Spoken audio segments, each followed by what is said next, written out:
Hello everyone, in this video I will show you how to delete contacts in Gmail.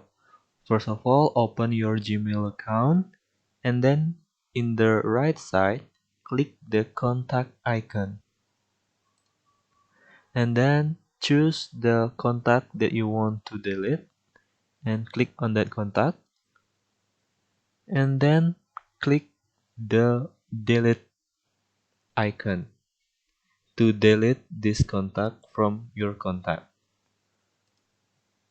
And click move to trash, and it will only be deleted permanently after 30 days. So before 30 days you can still recover this contact. So click move to trash,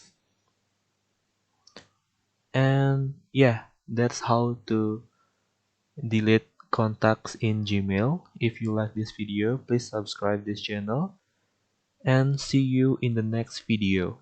Bye.